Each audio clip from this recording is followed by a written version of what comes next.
Good morning. आज की class CMA inter, CS inter और सीएस एग्जीक्यूटिव और सीएमए फाइनल इन लोगों की क्लास है। ध्यान से सुनिएगा। 3 इंपॉर्टेंट सेक्शन कराएंगे। पहला सेक्शन होगा डिन नंबर का, दूसरा सेक्शन होगा डिस्क्वालिफिकेशन ऑफ डायरेक्टर एंड उसके बाद रिमूवल ऑफ डायरेक्टर्स। डायरेक्टली आ रहे डिन नंबर, डायरेक्टर आइडेंटिफिकेशन नंबर। ये बहुत जरूरी है। ये सेक्शन बहुत बार एग्जाम में आता है। एकदम सीएस और सीएमए में एकदम भर भर के इससे क्वेश्चन आता है। प्रोविजन को एकदम सुनिए, हम डायरेक्टली क्लास में आ रहे हैं। देखिए सेक्शन सेक्शन लिखा हुआ और एकदम समझिएगा इसको। डिन नंबर का कंसेप्ट क्या है देखिए। खाली एकदम ये चीज को याद रखिए। Only individual can become director of the company. एक इंडिविजुअल आदमी ही, इंडिविजुअल पर्सन, याद रखिए, एक इंडिविजुअल ही कंपनी का डायरेक्टर बन सकता है। ये पहले आपको बताया गया है। अब देखिए डिन का प्रोविजन में आते हैं।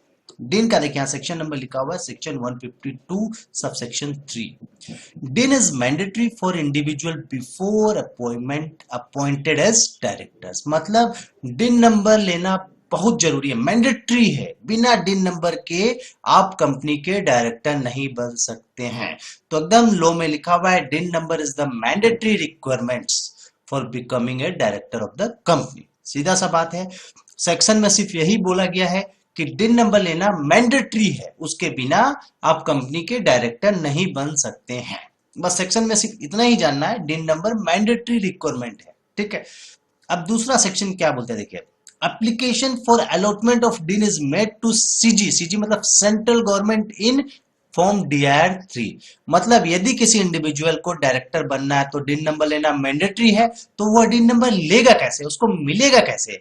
उसको डिन नंबर लेने के लिए सेंट्रल गवर्नमेंट को एप्लीकेशन देना पड़ता है फॉर्म DIR 3। सिंपल सा बात है। ROC में, रजिस्टर्ड ऑफ कंपनी में आप DIR 3 फाइल करेंगे डिन नंबर लेने के लिए।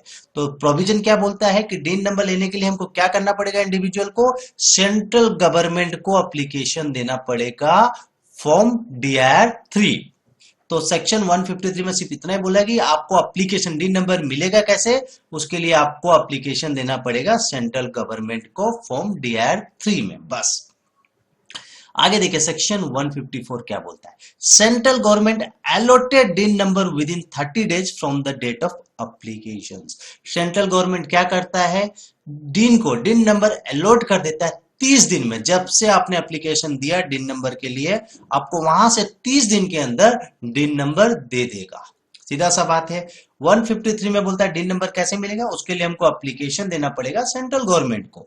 154 में बोलता है सेंट्रल गवर्नमेंट आपको जब से आप एप्लीकेशन करेंगे वहां से 30 दिन के अंदर आपको डिन नंबर दे देगा। आगे देखिए सेक्शन 155 बोलता है prohibited for obtaining more than 1 डिन।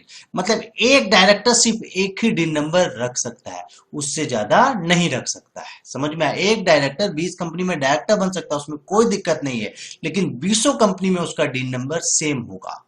डिन नंबर एक इंडिविजुअल होता है। जैसे कंपनी इंडिविजुअल के लिए आधार नंबर होता है, वैसे डायरेक्टर के लिए डिन नंबर होता है, उसकी आइडेंटिटी का नंबर होता है। समझ में आया? तो एक डायरेक्टर को सिर्फ एक ही डिन मिलेगा। भले वो 10 कंपनी में 20 कंपनी में डायरेक्टर बन सकता है, लेकिन डिन नंबर सब में एक ही रहेगा। तो इससे समझ में आ गया कि एक से ज्यादा डायरेक्टर डिन नहीं लग सकता है।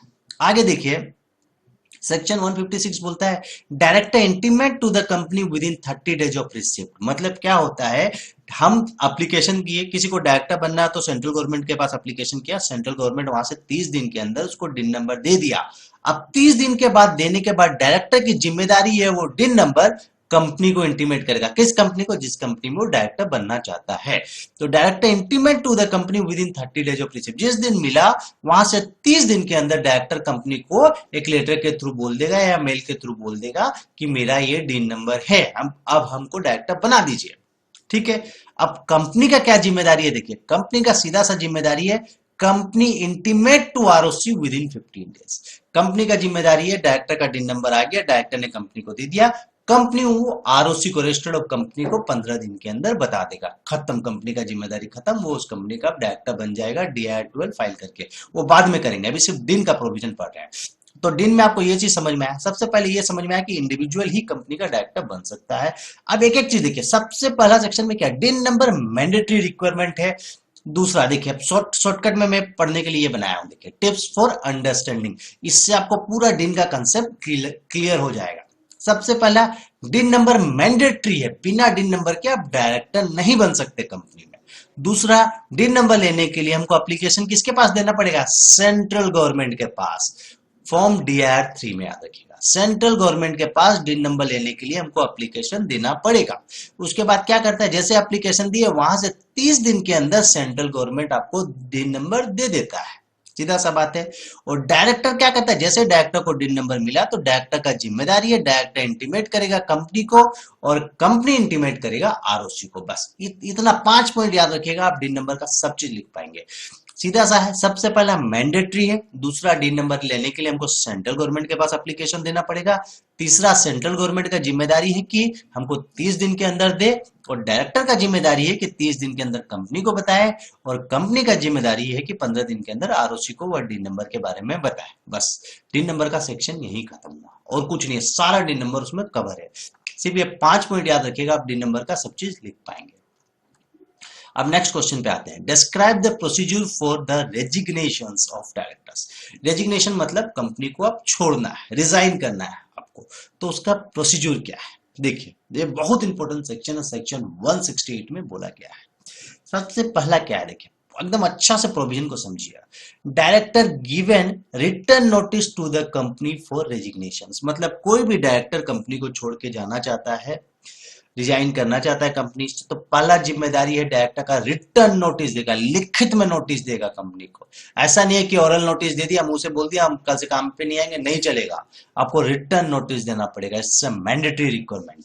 तो डायरेक्टर का पहला जिम्मेदारी है कि आप रिजाइन करना चाहते हैं कंपनी से, कोई दिक्कत नहीं, आप कर दीजिए, लेकिन हमको रिटर्न में नोटिस दे दीजिए। रिटर्न नोटिस लिख के दे देगा कि हम इस रीजन से रिजाइन कर रहे हैं या पर्सनल रीजन से रिजाइन करना चाहते हैं। तो सबसे पहला रिक्वायरमेंट है डायरेक्टर का रिटर्न नोटिस देगा डायरेक्टर कंपनी को। Director given return notice to the company for resignation. अब कंपनी का क्या जिम्मेदारी है, कंपनी को जैसे रिटर्न नोटिस मिला तो कंपनी क्या करेगा, company file ROC form DIR 12 within 30 days from the date of receiving return notice. Company का जिम्मेदारी है कि DIR 12 फाइल करेगा। डायरेक्टर का रेजिग्नेशन का कौन सा फॉर्म हुआ है, DIR 12। कंपनी का जिम्मेदारी है कि जिस दिन नोटिस रिसीव किया, ठीक है, within 30 days from the date of receiving return notice, company को जिस दिन नोटिस मिला वहां से 30 दिन के अंदर कंपनी DIR 12 ROC में फाइल कर देगा। तो कंपनी क्या कर रहा है, कंपनी का जिम्मेदारी है DIR 12 ROC में फाइल करना। ROC मतलब सेंट्रल गवर्नमेंट को इंटीमेट कर रहा है, सीधा सा बात है। तो कंपनी का क्या जिम्मेदारी है, DIR 12 फाइल करना, ठीक है। अब director file ROC form DIR 11 within 30 days from the date of resignation. DIR 11 में डायरेक्टर, याद रखिए DIR 11 फाइल करना मैंडेटरी नहीं है, डायरेक्टर में फाइल, ठीक है, लेकिन DIR 12 फाइल करना मैंडेटरी है। The company self file DIR 12, याद रखिएगा। तो DIR 12 कंपनी का फाइल करना बहुत जरूरी है, क्योंकि ROC को इंटीमेट करेगा, तभी ROC अपना मास्टर डाटा से डायरेक्टर का नाम हटाएगा उस कंपनी का। तो कंपनी का क्या जिम्मेदारी हुआ, DIR 12 फाइल करना, लेकिन डायरेक्टर का जिम्मेदारी नहीं है, डायरेक्टर अपना मर्जी से फाइल कर सकता है। DIR 12 में क्या होता है, डायरेक्टर रीजन बताता है, इस रीजन से हम रेजिग्नेशन दे रहे हैं, लेकिन ये बताना मैंडेटरी नहीं है, याद रखिएगा। अब देखिए, resignation information posted on website of the company. Obviously company अपना वेबसाइट में इंफॉर्मेशन पोस्ट कर देगा कि मिस्टर एक्स कंपनी से रिजाइन कर चुका है। और resignation information disclose in director report, 2 जगह रेजिग्नेशन का इंफॉर्मेशन डिस्क्लोज होगा, एक कंपनी का वेबसाइट में, दूसरा कंपनी उस साल का जब डायरेक्टर रिपोर्ट बनाएगा उस डायरेक्टर रिपोर्ट में डाल देगा कि डायरेक्टर मेरा ये रिजाइन हो गया। चीज को समझिए, सबसे पहला रिक्वायरमेंट क्या है, रिटर्न नोटिस लेगा डायरेक्टर से, और कंपनी का जिम्मेदारी है DIR 12 फाइल करना ROC में रेजिग्नेशन के लिए। और डायरेक्टर का इच्छा होगा तो DIR 11 फाइल करेगा, रीजन बताएगा रेजिग्नेशन का, नहीं मन है तो नहीं बताएगा, पर्सनल रीजन लिख के खत्म हो जाएगा। तो याद रखिए। और कंपनी का जिम्मेदारी क्या, कंपनी अपना वेबसाइट में उसको पब्लिश करेगा और डायरेक्टर रिपोर्ट में इंफॉर्मेशन देगा कि ये डायरेक्टर मेरा कंपनी को छोड़ चुका है। अब देखिए, resignation shall take effect from the date on which the company received notice of resignation or any date specified in the notice whichever is later। याद रखिए, सपोज 10 जनवरी है, 10 जनवरी को डायरेक्टर नोटिस दिया कंपनी को कि हम कंपनी आज से छोड़ दे रहे हैं, तो उसका रेजिग्नेशन डेट 10 तारीख मान लिया जाएगा। सपोज 10 जनवरी को नोटिस दिया कि हम 12 तारीख से इस कंपनी का डायरेक्टर नहीं रहेंगे, ठीक है, 12 तारीख से हम अपना 2 दिन में सारा काम खत्म करके 12 तारीख से हमको इस कंपनी से कोई लेना देना नहीं है, 12 तारीख से मेरा रेजिग्नेशन एक्सेप्ट कर लिया जाए, हम 10 तारीख को ही वो नोटिस दे दिया, तो उस डेट में आप 12 तारीख लेंगे। विच एवर इज लेटर लिखा, देखिए resignation shall take effect from the date on which company receive notice of resignation, जिस दिन कंपनी ने नोटिस ऑफ रेजिग्नेशन रिसीव किया, और any date specify in the notice, notice में डायरेक्टर लिख दिया कि 12 तारीख से हम नहीं रहेंगे, तो whichever is later date को रेजिग्नेशन डेट माना जाएगा। याद रखिएगा, बहुत सिंपल सा चीज है, एकदम ध्यान से सुनिए। देखिए इसमें 5 इंपॉर्टेंट पॉइंट है, वो कैसे याद रहेगा मैं बता रहा हूं। देखिए शॉर्ट पॉइंट्स फॉर रिमेम्बरिंग, याद कैसे रहेगा उसके लिए 5 पॉइंट आपको याद करना है बस। सबसे पहला पॉइंट क्या है, रिटर्न नोटिस। कंपनी क्या करेगा, डायरेक्टर क्या करेगा जब रिजाइन होगा, कंपनी को रिटर्न नोटिस देगा कि हम रिजाइन कर रहे हैं। कंपनी क्या करेगा, DI-12 फाइल करेगा डायरेक्टर का रेजिग्नेशन के लिए। उसके बाद क्या, डायरेक्टर में फाइल, यदि डायरेक्टर को लगेगा कि रीजन बताना चाहता है रेजिग्नेशन का, तो वो DR-11 ROC में फाइल कर सकता है, नहीं तो नहीं भी कर सकता है। ठीक है, चौथा है कंपनी अपना वेबसाइट में पब्लिश करेगा। पांचवा है कंपनी अपना डायरेक्टर रिपोर्ट में मेंशन करेगा कि ये डायरेक्टर रिपोर्ट रिजाइन कर रहा है। उस साल का जो डायरेक्टर रिपोर्ट बनेगा, जिस साल वो रिजाइन करेगा, उस साल का जब डायरेक्टर रिपोर्ट बनेगा तो उसमें मेंशन कर देगा कि ये डायरेक्टर रिजाइन कर रहा है। तो देखिए अभी भी बता रहे हैं, देखिए रिटर्न नोटिस चाहिए, कंपनी DR-12 फाइल करेगा 30 दिन में date of receiving return notice, जब से रिटर्न नोटिस रिसीव किया वहां से 30 दिन के अंदर सीधा सा डायरेक्टर रिटर्न नोटिस दिया। देखिए डायरेक्टर रिटर्न नोटिस दिया, वहां से कंपनी जैसे रिटर्न नोटिस रिसीव किया वहां से 30 दिन के अंदर कंपनी DR-12 फाइल कर दिया। डायरेक्टर को लगेगा वो 30 दिन के अंदर DR-11 फाइल कर देगा, नहीं तो नहीं भी करेगा। देखिए ठीक है, within 30 days from the date of resignation. उसके बाद कंपनी अपना वेबसाइट में पब्लिश करेगा और कंपनी अपना डायरेक्टर रिपोर्ट में मेंशन करेगा कि डायरेक्टर रिजाइन कर रहा है। बस अब आ जाइए मोस्ट इंपोर्टेंट सेक्शन, ये भी एक इंपोर्टेंट सेक्शन है, removal of director before expiry of his term. मतलब टर्म जब है उसका एक्सपायर हो गया, उससे पहले वो उसको हटा दे रहा है। रिमूवल ऑफ डायरेक्टर मतलब डायरेक्टर को हटा देना। सपोज हम डायरेक्टर को 5 साल के लिए अपॉइंट किए थे, कंपनी चाह रहा है कि उसको 2 साल में ही हटा दे, तो अब देखिए बहुत इंपॉर्टेंट सेक्शन है। ठीक है, सुनिए ध्यान से, देखिए बहुत इंपॉर्टेंट है, removal of director before expiry of his term.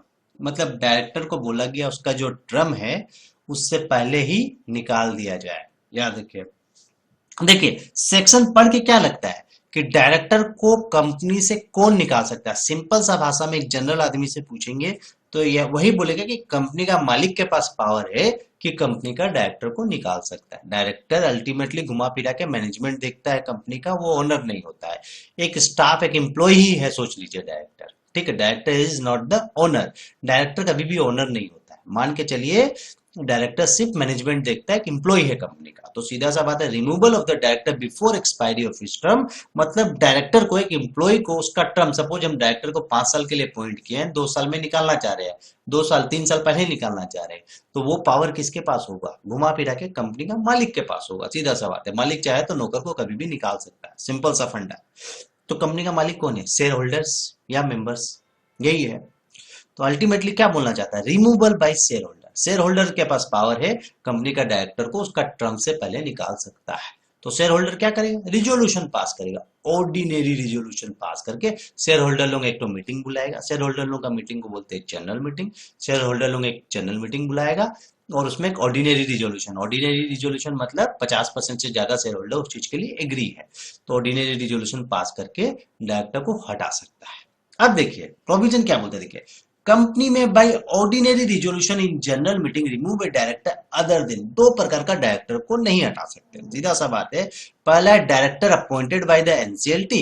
NCLT ने, यदि एनसीएलटी ने, नेशनल कंपनी लॉ ट्रिब्यूनल ने, एनसीएलटी ने कोई डायरेक्टर को अपॉइंट किया है, या director appointed by the proportionate representative. बस ये 2 डायरेक्टर को छोड़ के, ये गवर्नमेंट का डायरेक्टर अपॉइंट किया हुआ है एनसीएलटी सबका, तो उसको आप नहीं निकाल सकते। तो सीधा सा बात है, सिर्फ 2 प्रकार का डायरेक्टर को छोड़ के शेयर होल्डर के पास पावर है, कंपनी का मालिक के पास पावर है, ऑर्डिनरी रिजोल्यूशन पास करके जनरल मीटिंग में डायरेक्टर को उसका टाइम से पहले हटा सकता है। तो सीधे से याद रखिएगा, कुछ नहीं याद है तो इतना लिखिएगा, कंपनी एक शेयर होल्डर लोग एक ऑर्डिनरी रिजोल्यूशन जनरल मीटिंग में पास करके कंपनी का डायरेक्टर को उसका टाइम से पहले निकाल सकते हैं। लेकिन डायरेक्टर को हटाने के लिए एक नॉर्मल नोटिस से काम नहीं चलेगा, उसके लिए स्पेशल नोटिस देना पड़ेगा, क्योंकि डायरेक्टर एक नॉर्मल एम्प्लॉय नहीं है, एक हाई लेवल एम्प्लॉय है। तो high level employee, high level management देखने वाला आदमी को आप नॉर्मल नोटिस से नहीं निकाल सकते, तो स्पेशल नोटिस देना पड़ेगा। उसके लिए क्या है, special notice must be given by members, members मतलब वही शेयर होल्डर लोग।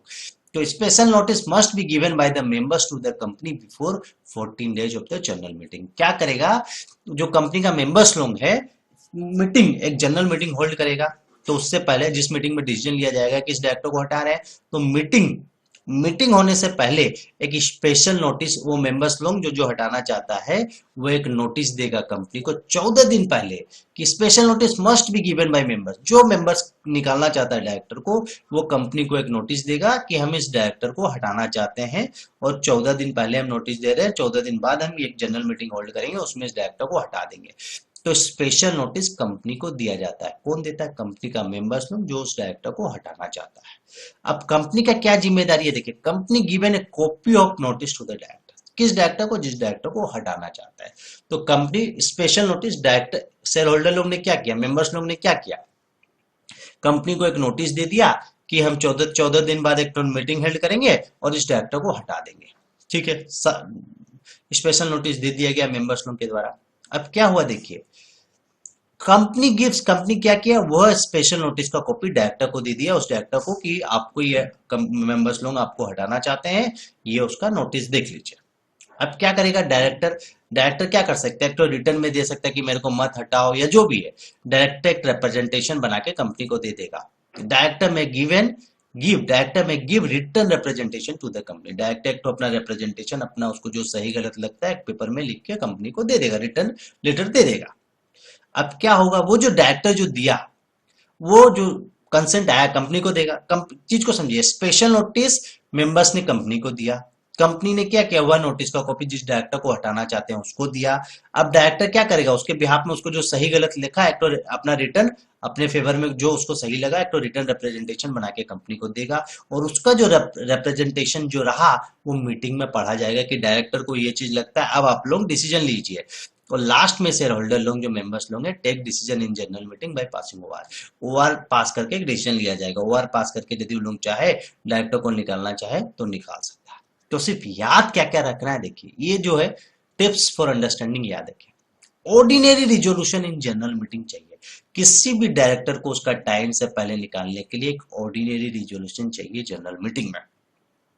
दूसरा, स्पेशल नोटिस चाहिए, जनरल नोटिस से नहीं चलेगा। तो मेंबर्स लोग स्पेशल नोटिस देंगे कंपनी को, कंपनी क्या करेगा, कंपनी उस नोटिस का कॉपी देगा डायरेक्टर्स को, और डायरेक्टर को जो रिप्रेजेंटेशन लगेगा वो बनाएगा, और उसके बाद जनरल मीटिंग में शेयर होल्डर को, मेंबर्स लोगों को जो डिसीजन लगेगा वो डिसीजन वो लोग लेंगे। वो लोग चाहते हैं डायरेक्टर को निकालना, तो ऑर्डिनरी रिजोल्यूशन पास करके निकाल सकते हैं। बस इतना याद रखिएगा। Thank you.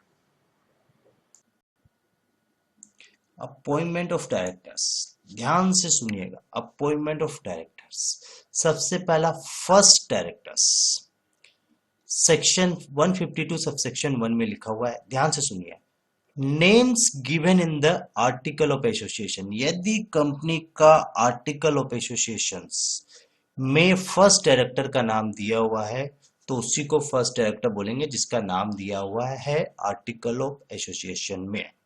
Name given in the article of association, यदि कंपनी का आर्टिकल ऑफ एसोसिएशन में फर्स्ट डायरेक्टर का नाम दिया हुआ है, तो जिसका जिसका नाम दिया है वो कंपनी का फर्स्ट डायरेक्टर हो गया।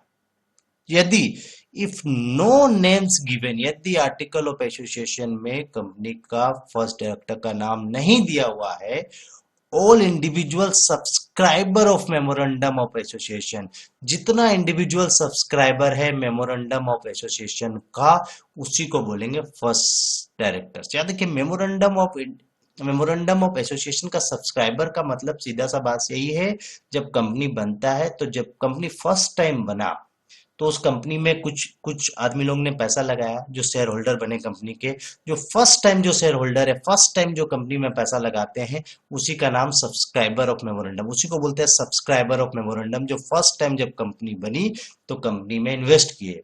समझ में आया, और कंपनी का शेयर लिए, तो फर्स्ट टाइम जो इन्वेस्ट किए कंपनी में उसको बोलते हैं subscriber of memorandum of association. तो यदि आर्टिकल ऑफ एसोसिएशन में कंपनी का फर्स्ट डायरेक्टर का नाम नहीं दिया गया है, तो जितना इंडिविजुअल सब्सक्राइबर है मेमोरेंडम ऑफ एसोसिएशन का, all individual subscriber of memorandum of association deem to be the first director of the company. सीधा सा खत्म। यदि आर्टिकल ऑफ एसोसिएशन में नाम दिया है तो ठीक है, आर्टिकल ऑफ एसोसिएशन में नाम नहीं दिया है, subscriber of memorandum of association को ही हम फर्स्ट डायरेक्टर मान लेंगे।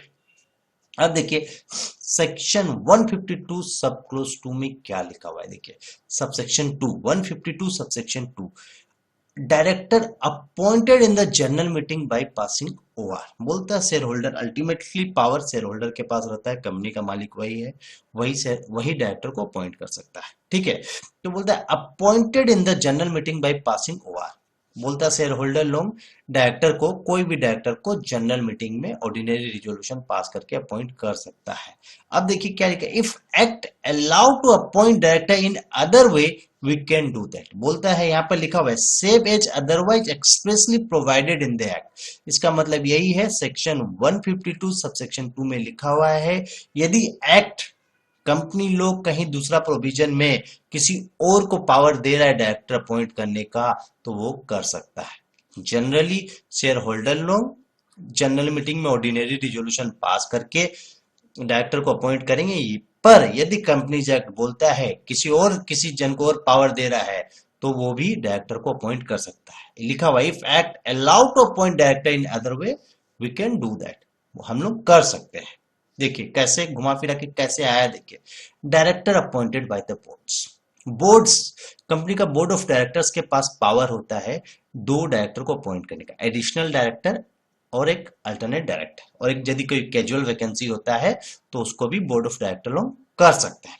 कैजुअल वैकेंसी मतलब कोई रिजाइन कर रहा है तो, ठीक है, चीज को समझिएगा, तीन चीज को कर सकता है। एडिशनल डायरेक्टर क्या होता है, ध्यान से सुनिएगा। एडिशनल डायरेक्टर सेक्शन 161 सबसेक्शन 1 में दिया है, बोर्ड में appoint additional director for reduce workload of current director. यदि कंपनी का काम बढ़ गया है, कंपनी में जितना करेंट डायरेक्टर है उस काम को मैनेज नहीं कर पा रहा है, कंपनी को लगता है कि हम लोग को और डायरेक्टर चाहिए कंपनी का मैनेजमेंट संभालने के लिए, तो बोर्ड ऑफ डायरेक्टर लोग एडिशनल डायरेक्टर को अपॉइंट कर सकता है। ठीक है, लेकिन ये पावर बोर्ड के पास आया कैसे, ये याद रखिएगा, permission given in the article of association. मतलब कंपनी का आर्टिकल ऑफ एसोसिएशन में ये परमिशन दिया गया है बोर्ड के पास कि बोर्ड लोगों को ये पावर दिया गया है कंपनी का आर्टिकल ऑफ एसोसिएशन में, तुम लोग को यदि जरूरत लगेगा तो तुम लोग कंपनी का एडिशनल डायरेक्टर को अपॉइंट कर सकता है। और ये पावर कौन दे सकता है, कंपनी का शेयर होल्डर लोग ही देंगे, कंपनी के जो मालिक है वही वो पावर देता है। तो घुमा फिरा के कंपनी का मालिक का ही परमिशन से ये हो रहा है, समझ में आया। तो लेकिन ये पावर बोर्ड को दिया है, यदि काम कम बोर्ड का वर्कलोड ज्यादा हो गया, उन लोग कंपनी का शेयर होल्डर का वेट नहीं करेगा कि एजीएम और जनरल मीटिंग कब होगा, उन लोगों के पास पावर दे दिया गया है कि उन लोगों को लगे कंपनी का वर्कलोड ज्यादा है, किसी और को डायरेक्टर अपॉइंट करना है, और वो कर सकते हैं। और ये जो डायरेक्टर अपॉइंट हुआ है hold office up to the next AGM, company का जब नेक्स्ट एजीएम होगा तब तक ही डायरेक्टर रहेगा, और जब एजीएम होगा शेयर होल्डर लोग बैठेंगे तब लोग डिसीजन लेंगे कि इस एडिशनल डायरेक्टर को कब तक रखना है नहीं रखना, सब एजीएम में डिसीजन लिया जाएगा। तो सीधा सा बात है, एडिशनल डायरेक्टर को बोर्ड अपॉइंट कर सकता है, लेकिन उसका पावर कंपनी का आर्टिकल ऑफ एसोसिएशन में शेयर होल्डर लोग दे के रखे हैं बोर्ड को, तभी बोर्ड ये काम कर सकता, नहीं तो नहीं कर सकता है। तो घुमा फिरा के आर्टिकल ऑफ एसोसिएशन में दिया रहता है। ठीक है, अब देखिए अल्टरनेट डायरेक्टर सेक्शन 161 सबसेक्शन 2 में लिखा हुआ है, बोर्ड में appoint alternate director if original director absent more than 3 months from India. यदि कोई डायरेक्टर इंडिया से बाहर गया है 3 महीना और उससे ज्यादा के लिए, तो बोर्ड के पास पावर है उसकी जगह किसी और को अल्टरनेट डायरेक्टर रख सकता है। कंपनी का मैनेजमेंट देखने के लिए आदमी तो चाहिए, यदि आदमी घूमने बाहर गया है किसी भी रीजन से जाए 3 महीना से ज्यादा के लिए जाएगा, तो उसकी जगह दूसरा डायरेक्टर को बोर्ड रख सकता है। Alternate director may remains director only up to permissible period of original director. जिसको अल्टरनेट डायरेक्टर अपॉइंट करेंगे उसका पीरियड, होल्डिंग पीरियड कितना रहेगा, जितना ओरिजिनल डायरेक्टर का परमिसेबल है, बस उससे ज्यादा नहीं रह सकता, क्योंकि वो उसकी जगह आया है। सिंपल सा है। और ये भी permission given in the article of association, ये जो परमिशन दिया है अल्टरनेट डायरेक्टर का आर्टिकल ऑफ एसोसिएशन में दिया होना चाहिए। यदि आर्टिकल ऑफ एसोसिएशन में नहीं दिया हुआ है तो शेयर होल्डर से परमिशन लेंगे, एक जनरल मीटिंग होल्ड करके ऑर्डिनरी रेजोल्यूशन पास करा के, बिना शेयर होल्डर के परमिशन के नहीं होगा। आर्टिकल ऑफ एसोसिएशन में भी शेयर होल्डर लोग ही परमिशन देते हैं, क्योंकि article of association share holder का ही बनाया हुआ रहता है। अब देखिए और एक तो याद रखिएगा यहाँ पर, और एक तो आता है कैजुअल वैकेंसी। यदि कोई कैजुअल वैकेंसी होती है तो बोर्ड के पास पावर है कैजुअल वैकेंसी में यदि डायरेक्टर कोई रिजाइन करता है उसकी जगह वो अपॉइंट कर सकता है। ठीक है, अब देखिए सिंपल सा बात है, जब डायरेक्टर अपॉइंट करेगा तो कंपनी को क्या फाइल करना पड़ेगा, कंपनी को फॉर्म DR-12 फाइल करना पड़ता है 30 दिन, 30 days from the date of appointment. जिस दिन डायरेक्टर अपॉइंट हुआ वहां से 30 दिन के अंदर कंपनी DR-12 फाइल करेगा। और जो डायरेक्टर अपॉइंट होगा उससे एक तो कंसेंट लेगा कि वो डायरेक्टर बनना चाहता है, और उस कंसेंट में वो ये भी लिख के देगा कि वो डिस्क्वालीफाई नहीं है, डिस्क्वालीफाइड डायरेक्टर नहीं है। ठीक है, कंसेंट लेगा कि वो डायरेक्टर बनना चाहता है, प्लस वो डिस्क्वालीफाई नहीं है। तो डायरेक्टर से DR-12 लेगा और कंपनी डायरेक्टर से DR-2 लेगा कंपनी। कंसेंट ऑफ डायरेक्टर क्या होता है, DR-2 लिया जाएगा कंपनी DR-2 डायरेक्टर से लेगा और कंपनी ROC में DR-12 फाइल करेगा फॉर अपॉइंटमेंट ऑफ डायरेक्टर्स। ठीक है, थैंक यू। अब बोलता है नेक्स्ट क्वेश्चन आ रहा है, देखिए नेक्स्ट क्वेश्चन बोलता है power of board of director. Section 179 में बोर्ड को बोला गया है कि कुछ पावर दिया गया है। बोर्ड क्या करता है, कंपनी का सारा मैनेजमेंट का काम देखता है, सारा मैनेजमेंट को कंट्रोल करता है। ठीक है, कंपनी का सारा काम बोर्ड देखता है, सारा काम कंपनी का कंट्रोल करता है। अफेयर्स ऑफ द कंपनी कौन करता है, बोर्ड करता है। घुमा फिरा के बोलेंगे तो बोर्ड कंपनी का, जो बोर्ड ऑफ डायरेक्टर होंगे कंपनी का सारा काम वही करते हैं। ठीक है, तो बोलता है बोर्ड, अब डायरेक्टर सारा काम कैसे करेंगे, उनको पावर दिया जाएगा तब तो काम कर पाएंगे, सीधा सा बात है। तो बोला गया है सेक्शन 179 में हम डायरेक्टर्स लोगों को कुछ पावर दे दिए कि ये डायरेक्टर लोग कर सकते हैं, तभी तो कंपनी चलेगा। अब डायरेक्टर हर बार तो शेयर होल्डर लोगों से पूछने जाएगा तो कंपनी का काम पेंडिंग हो जाएगा। इसीलिए पहले से उन लोगों को कुछ पावर दे दिया गया है सेक्शन 179 में कि आप यह काम कर सकते हैं। क्या क्या काम कर सकते हैं, देखिए power of board of director section 179, passing board BR in BM। BR मतलब होता है बोर्ड रिजोल्यूशन, BM होता है बोर्ड मीटिंग।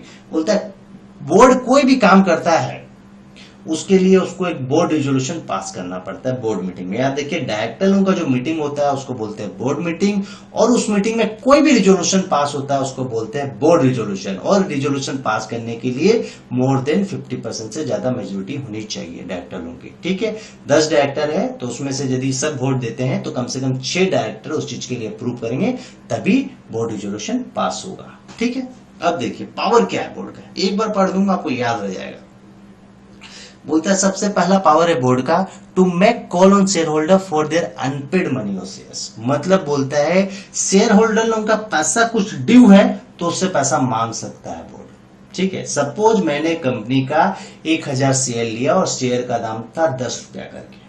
ठीक है, मैंने कंपनी को बोला कि मैं अभी 6 रुपया दे सकता हूं, बाद में मैं 4 रुपया दे दूंगा। मैंने 6000 रुपये दे दिए और 4000 रुपये मेरे ड्यू है कंपनी को। तो डायरेक्टर के पास पावर है, वह हमसे पैसा मांग सकता है 4000 रुपया, सीधा सा बात है।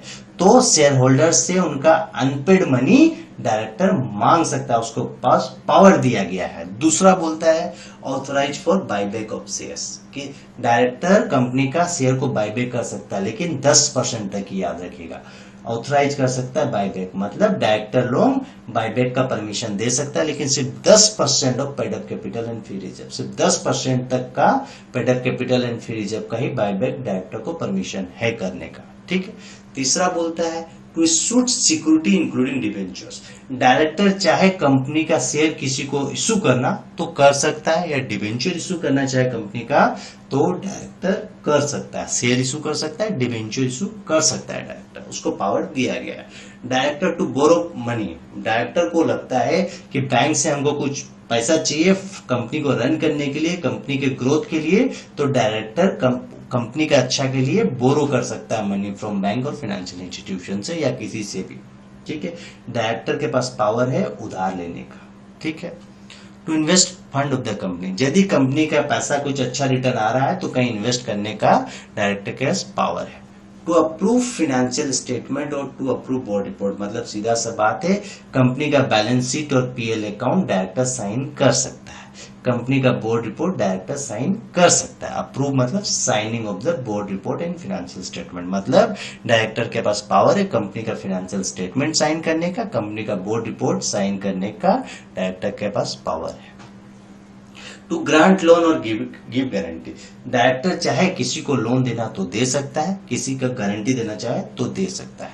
To approve amalgamation and merger, director चाहेगा मेरा कंपनी किसी और कंपनी के साथ मर्ज हो, कंपनी का अच्छा के लिए, कंपनी का ग्रोथ के लिए, तो डायरेक्टर ऐसा कर सकता है, माने अप्रूव कर सकता है अमालगमेशन और मर्जर को। टू मेक पॉलिटिकल कंट्रीब्यूशन, यदि डायरेक्टर को लगे कि पॉलिटिकल कंट्रीब्यूशन देना जरूरी है तो डायरेक्टर पॉलिटिकल कंट्रीब्यूशन कर सकता है। टू अपॉइंट और रिमूव केएमपी, यदि किसी केएमपी को अपॉइंट करना चाहते हैं, केएमपी मतलब director, CFO etcetera, company secretary, यदि डायरेक्टर चाहे तो किसी डायरेक्टर को या सीएफओ को या कंपनी सेक्रेटरी को अपॉइंट करना चाहे तो कर सकता है, हटाना चाहे तो हटा सकता है, डायरेक्टर के पास पावर है, मतलब ये पावर दिया। फिर मैं एक बार खाली समझाऊंगा, आप सुन लीजिए, याद हो जाएगा। शेयर होल्डर से अनपेड मनी मांग सकता है डायरेक्टर, बायबैक के लिए कंपनी को ऑथराइज कर सकता है डायरेक्टर, कंपनी का शेयर इशू करना चाहे, डिबेंचर इशू करना चाहे तो डायरेक्टर कर सकता है, कंपनी किसी से फंड बोरो करना चाहे तो डायरेक्टर कर सकता है, किसी कंपनी में या कहीं इन्वेस्ट करना चाहे कंपनी का पैसा तो डायरेक्टर कर सकता है, फाइनेंशियल स्टेटमेंट को और बोर्ड रिपोर्ट को डायरेक्टर साइन कर सकता है, किसी को लोन देना चाहे तो डायरेक्टर कर सकता है, कंपनी का अमालगमेशन और मर्जर को अप्रूव करना चाहे तो डायरेक्टर कर सकता है, पॉलिटिकल कंट्रीब्यूशन चाहे तो डायरेक्टर कर सकता है, और केएमपी वगैरह को अपॉइंट करना चाहे या हटाना चाहे तो डायरेक्टर कर सकता है, मतलब ये पावर दिया गया है डायरेक्टर को। सिंपल सा बात है। अब देखिए नेक्स्ट क्वेश्चन है, नेक्स्ट क्वेश्चन बोलता है आंसर द क्वेश्चंस, ये बहुत इंपॉर्टेंट क्वेश्चन बोलता है। देखिए, AB limited has advances a loan of 2 lakh to one of its director in contravention of the provision of section 185 of the companies act 2013, state the consequence of such contravention. एक बार आप question पढ़ लीजिए, मैं बता रहा हूं आपको आंसर।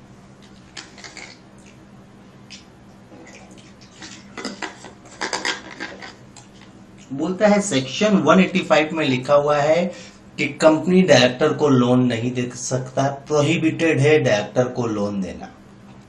सेक्शन 185 में क्लियरली लिखा हुआ है कंपनी डायरेक्टर को लोन नहीं दे सकता है, यदि ऐसा कंपनी करता है तो कंपनी को, कंपनी का ऑफिसर को, डायरेक्टर को, तीनों को फाइन देना पड़ेगा, और कंपनी को, कंपनी का ऑफिसर और डायरेक्टर को 6 महीना का सजा भी हो सकता है। देखिए क्या बोला गया, सेक्शन बोलता है company can not give loans to director. Section 185 में क्लियरली बोला गया है loans to director is prohibited, director को लोन देना प्रोहिबिटेड है, मना है।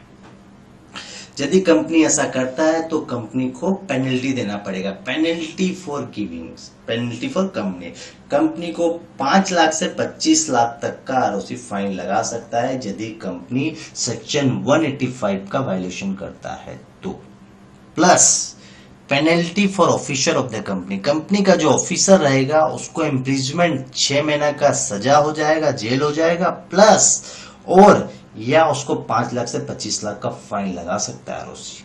Third, penalty for director, director को भी 6 महीना का सजा हो सकता है या फाइन लग सकता है 5 लाख से 25 लाख का।